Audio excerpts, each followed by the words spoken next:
আইনশৃঙ্খলা কমিটি বৈঠক শেষে সচিবালয়ে ব্রিফ করছেন স্বরাষ্ট্র উপদেষ্টা জাহাঙ্গীর আলম চৌধুরী। সরাসরি চলে যাচ্ছি তার বক্তব্যে। গুলি থাকে যেমন সত্যি, আপনারা যেগুলি ঘটনা বলেন সত্যি ঘটনা বলেন, কিন্তু সোশ্যাল মিডিয়ায় অনেক ঘটনাই ঘটে যেগুলি সত্যি না। এইগুলি ক্ষেত্রে আপনারাই কিন্তু আমাদের থেকে এটা বেশি প্রতিকার করতে পারেন। আপনারা যদি সত্যি ঘটনাটা বলে দেন, সোশ্যাল মিডিয়ায় যদি কেউ অসত্য কোনো কিছু প্রকাশ করে, যেমন আগে পার্শ্ববর্তী দেশ অনেক অসত্য সংবাদ পরিবেশন করত, কিন্তু আপনাদের সত্য ঘটনা প্রকাশ করার পরে এগুলি কিন্তু বন্ধ হয়ে গেছে।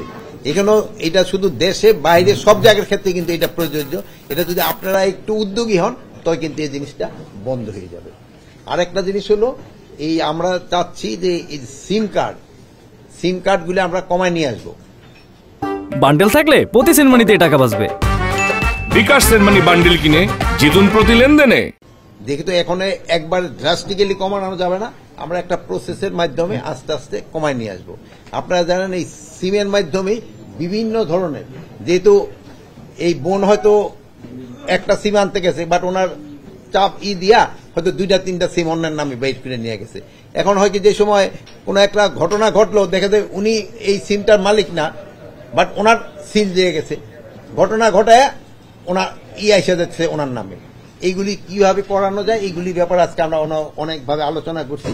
এটা আমরা যতটা পারি, মানে এই ইলেকশনের আগে তো কিছু কমায় নিয়ে আসবো, বাট এরপরেও একটা এটা থাকবে যেন এই ঘটনাগুলি যেন না ঘটে। অনেক সময় দেখবেন যে আপনার নাম দিয়া টাকা চাচ্ছে, এই চাচ্ছে, সেই চাচ্ছে, এটা কিন্তু সাধারণ জনগণ কিন্তু খুবই ভাবে হচ্ছে। কিন্তু আমরা এটা কিভাবে পুরোটা সমাধান করা যায় এই ব্যাপারে আলোচনা হয়েছে। আপনাকে একটা প্রপোজাল শুনে দিই, কটা থাকলে ভালো হয় না আপনাকে থেকে একটা শুনি দিয়ে। না এটা 10টা, হ্যাঁ 3টা 4টা, এইটা একটা কিন্তু হয়। আমি বলি আমার বাবারটাও আমার নামে, আমার মারটাও আমার নামে, আমার নিজের 2টা। আমি সেই হিসেবে আপনার ভাবির টাকা তার নামে। বাচ্চা হলে বাচ্চা। আইনশৃঙ্খলা কমিটির বৈঠক শেষে সচিবালয়ে ব্রিফ করছিলেন স্বরাষ্ট্র উপদেষ্টা। আমরা সরাসরি ছিলাম সেখানে।